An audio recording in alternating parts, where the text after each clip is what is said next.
Howdy there. Welcome into another edition of the Eighth Wonder podcast. I am your host, Josh Reese. You can find me on Twitter at Mr. Joshua. You can find all of my work at hamiltonway.blogspot, although that might be changing pretty soon. So stay tuned to my Twitter. I might be updating it with a new site or a new association, one of the two, very soon. So always make sure to follow me on there. I've got a bunch of stuff up on the blog right now.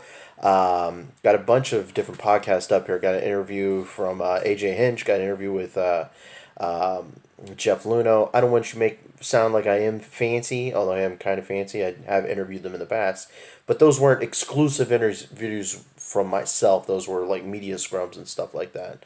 But maybe this season will bring you some more exclusive content. But anyways, I appreciate you guys for giving this a listen. If you know someone out there that's a Houston Astros fan, I would appreciate you sharing this podcast with them. I would hope that they'd find this very enjoyable. I'd like to think there are very few podcasts that are just dedicated to the Houston Astros, and I am the one man that is blazing that trail, Josh Reese. A lonely trail as it may be, but an exciting one, because the Astros are going to be a very, very good team this season. Better than the Houston Texans, maybe not better than the Houston Rockets, but damn close. So, with all that said, today's podcast is going to be about the relief pitchers, closers, and all those types of guys. So if you're watching on YouTube, I also broadcast this on YouTube. Make sure to make sure to click the link on the YouTube page so you can listen to the rest of the podcast. But we are going to start off this by getting to the news as we do every time we talk here on the Eighth Wonder podcast with news. And it's not really 100% news, but I saw this photo and it just made me kind of harken back to that one time when Jonathan Singleton was a thing. And I don't want to say it's been like a fall from grace, but it kind of has. He was once touted as, the second coming the second coming of Ryan Anderson. That's right. Ryan Anderson. I'm getting basketball and baseball mixed up. Ryan Howard. And he did not live up to those expectations. He got paid, and now he has found himself outside of the Astros 40-man roster, and he's a non-roster invitee into spring training. He will probably end up getting optioned back to the minors fairly quickly, but I saw this picture on the Houston Chronicle, and I don't want to say he looks different, but he does not look as cut as he once was. So if you're interested in seeing what he looks like, either go through Karen Warren's Twitter feed. She takes pictures for the Chronicle, or go back, go to the Houston Chronicle Astros site and look at the photo they posted on there. It'll kind of open your eyes and just get you questioning. Like, damn, this guy was once considered to be the next thing for the Houston Astros at first base, although they haven't really had anybody lock down the position for a long time. But anyways, I digress. Also saw in there that Preston Tucker has been cleared for baseball activities. Of course, last year he was shut down with a shoulder surgery, and just about now he is getting back into the swing of things. I saw that was from the Chronicle. I think that was. I believe that was from who wrote that story. We've got to give him cred. It was Jake Kaplan. That's right. Jake Kaplan kind of had that story on there. He also had another story about Colin McHugh winning his arbitration case. So kudos for Colin McHugh getting paid what he deserves. He asked for $3.85 million. Astros countered with $3.35 million, and he won his money. He's going to be making damn near $4 million for the season, and he deserves it. He's one of the more consistent Astros pitchers that they have, and he's probably going to be their third starter for the remainder of the season for this upcoming season.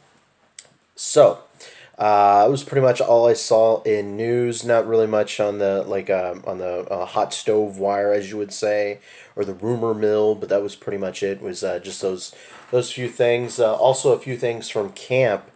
AJ Hinch had this quote yesterday about George Springer. He's going to be a better base runner. He's going to be a better base stealer. He's going to learn an old position, but a new position. Hinch, of course, mentioned that Springer is probably going to be more than likely going to be in the leadoff position for this upcoming season. He's going to be playing center field, and it looks like he's expecting him to be more of a base stealer this year, which would be great because that was the one thing that has not translated yet. Since George Springer has come up from the minors, has been his base running ability. But when he was down there, I mean, he stole a lot of bases, but he has not really translated that to the majors. So hopefully this season we'll get to see a little bit more of that from George Springer. That would be great. Carlos Beltran spoke to the media today, and he had this quote that kind of made me feel a little bit of warmthness in my heart just about how he feels about the younger guys. And this was his quote: "That'll keep me young. That will keep me working hard every single day. But at the end of the day, it's about sharing that experience that I've lived in the game of baseball with the guys, and hopefully try to impact them in a positive way." And it wasn't the sole reason why Carlos Beltran was brought in, but it was a big reason why Carlos was brought in. Was just that he's a very good player. He's been through all these things. He can help bring those younger players along. And from the stuff that I'm seeing from spring training, it looks like George Springer wants to be taken underneath Carlos Beltran's wing. So good news. That would be great for George Springer to learn from not the goat, but like the Billy Goat of center field, because he was great for a long time, and he still is amazing. Almost had 30 home runs last year, crazy, and I feel like he's 50 years old. So he's yet to start the decline. And every season he seems to find that fountain of youth, and I don't expect that to be changing anytime soon. The other thing that's coming out of spring training is that Carlos Correa is going to be shut down for the next couple days because he had wisdom tooth removed. But the Astros don't expect that to be something that's going to keep him out for very long. So that's pretty much it. All the news that has gone on throughout spring training. We'll update you on Monday about the stuff that went on through the weekend. So I appreciate you guys for watching on YouTube. And if you want to look at the rest of the podcast, feel free to click the link and listen in live. So